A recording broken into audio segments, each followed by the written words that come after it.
It's the Sports Nightly preseason top 25. Tonight, the snap, play action pass on the slant. Altman Bell on the run, 45 to midfield, off to the races, to the 30, crossing to the 20, to the 10, touchdown, Chris Altman Bell, 70 yards, Minnesota Golden Gophers. Number 13, the Minnesota Golden Gophers. Team number 13 on our preseason top 25 countdown, the Minnesota Golden Gophers. Andy Greeter from the St. Paul Pioneer Press helping break it down, the Gophers with us here tonight. Andy, 13, let's just start first with the offseason pre-COVID and kind of the Minneapolis town flavor feel of the season that P.J. Fleck and the Gophers put together last year, 9-3, big bowl effort against Auburn, and of course some postseason honors for P.J. Fleck. Coaches named him the Big Ten Coach of the Year. What's kind of the feeling and the mojo around the program with this team pre-COVID? Yeah, it's certainly high. I mean, they were 11-2 last year, had, monumental wins against Auburn in the Outback Bowl and over then ranked number 4 Penn State here, which a lot of people look at as the best win on campus in 50, 60 years. So it's certainly high going into this next year, even though they do have some questions, and those questions grew with Rashad Bateman, the Big Ten Receiver of the Year, deciding to opt out on Tuesday. 11 wins for the program last year. Let's start maybe last year before we kind of jump into this year. When did you get the sense that they struggled a little early, had a little trouble getting by the non-con, but they won those games? They, as you mentioned, the big win against Penn State, of course, finished with Auburn. But following the team a year ago, when was it, Andy, that you got the sense that this team maybe looked a little different than some of the Minnesota teams that you covered, and they had a real chance? Yeah, 2018, there were a few games where they just kind of let slip away or never really narrowed the margin, and you could just kind of see that they didn't quite have the will to win, and they refused to lose mentality, and that's what P.J. Fleck made the goal in 2019. So, while they struggled with South Dakota State and struggled with Fresno State and struggled with Georgia Southern, it never really felt like they were panicking. It never really felt like they were out of it. And they had some dramatic comebacks in those games. So you weren't quite sure exactly what they were, but they found ways to win, and they refused to lose, and that's what PJ wanted to see. I think things really kind of opened up when they started Big Ten play and really took it to Purdue, and Tanner Morgan, I think, had one completion in like 22 throws and was absolutely dominant, and I think that's when things kind of really turned, and they were able to put together more complete games, and that's when they really started to separate themselves. You mentioned the 2018 season, and I'm remembering the game that Minnesota came to Nebraska. It was probably one of those games that you were talking about with Annexstad and Morgan. They were trying to find their way with the quarterback position, but obviously Tanner Morgan settled into his own a year ago. You talked about the game where just one incompletion. I think that was the game before Nebraska, if I remember correctly. When you look at Tanner Morgan, before we start analyzing the rest of the offense, what does he do so well in this offense that maybe could offset some of those other areas that we'll talk about here in a minute? Yeah, I mean, that game in Lincoln, when he came in at halftime, was really his first opportunity. He took and ran with it after that. I don't have the numbers in front of me, but he's got an incredible win-loss record, not including that game since he didn't start it. But, he on a run after that. He's very accurate. He's very smart. He gets rid of the ball and puts it in the right places. He might knock for maybe not having the strongest arm, but he gets it to where it needs to go, and he can throw the deep ball. The Gophers are always going to be a balanced team. They're going to want to establish the run and do it, on the ground as well. And they've got, the read option game and their RPOs that kind of keep the defenses honest a little bit. And, when you have two first-team All-Big Ten wide receivers, that helps Tanner Morgan look pretty good as well. You mentioned the ground game. It was interesting watching that dynamic a year ago with kind of the three-headed monster with Smith, Brooks, and Ibrahim. This year is going to look a little different. I think with the injury situation, all three of those guys kind of took their turns from being injured. On paper, it would appear it's Ibrahim's show now. This is going to be kind of his season. What can he bring to this offense, and what will change with the Minnesota ground attack, maybe not having to split the carries three different ways? Yeah.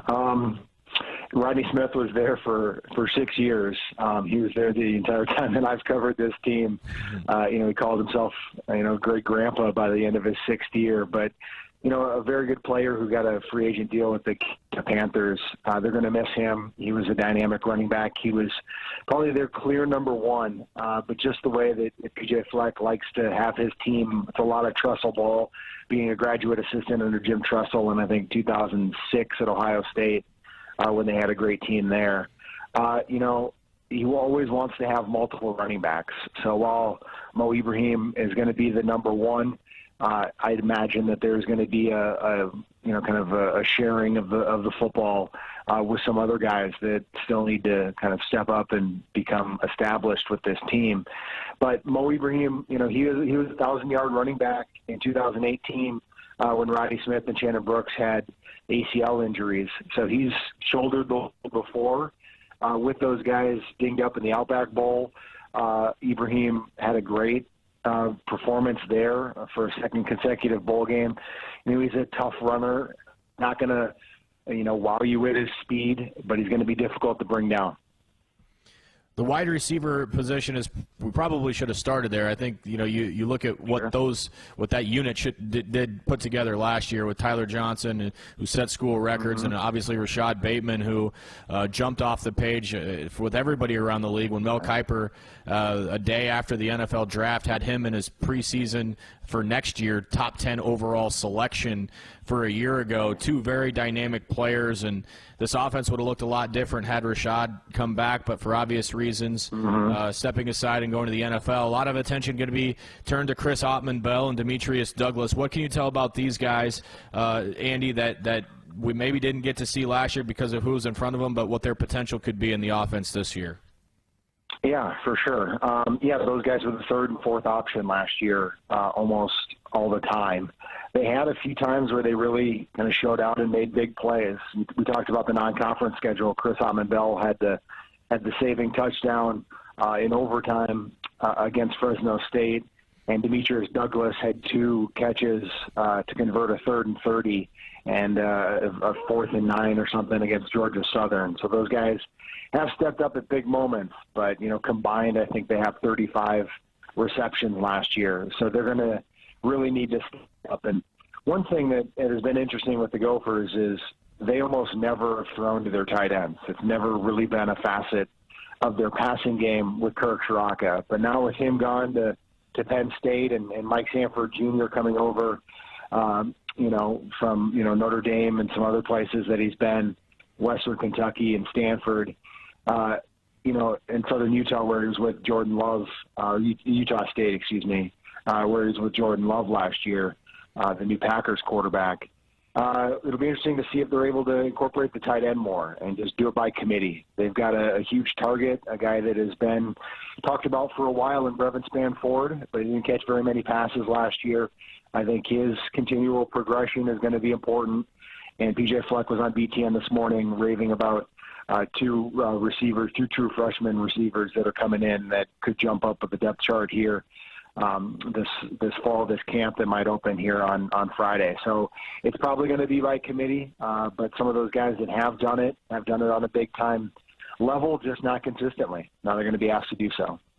Andy Reeder from the St. Paul Pioneer Press here to help us break down team number 13 in our preseason top 25 countdown, the Minnesota Golden Gophers. Let's flip sides of the football. Obviously, when you talk about Minnesota's defense, you're probably going to first start talking about the departures with Antoine Winfield and Thomas Barber, 2 very key cogs of this defense. We mentioned some guys that are going to have to step up on the offensive side. Sorry Martin might have to be that guy on the defensive side and the linebacker. When you look at Minnesota's defense, where does it start this year without those guys with Coughlin, with Barber, and with Winfield? Yeah, they had 4 guys drafted last year. Kamal Martin and Chris Williamson, their nickelback. Kamal Martin, another linebacker. So, yeah, they're going to need to be better, and they're going to need to find replacements in the middle of that defense. From the nickel to the will to the Mike linebackers, those are going to be important positions that they're going to need to fill. So we'll see if they're able to do so. Obviously Antoine Winfield Jr., that name for anybody that follows football, with what his dad did at a Pro Bowl level for the Vikings and the Bills and a little bit for the Seahawks. He was a unanimous All-American. So that's going to be a difficult place for them to fill kind of in the box safety.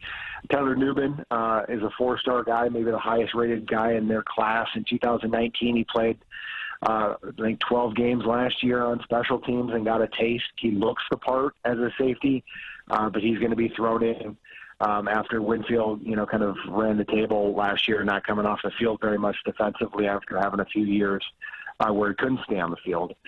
There's question marks all over that defense as they try to replace 4 NFL draft picks. I think they do have some things that they like on the defensive line. Both of their interior guys are back. Boye Mafe, a rush end who played behind Carter Coughlin, who's now a New York Giant. He was on, the Athletics freak list. He's got a 40-inch vertical.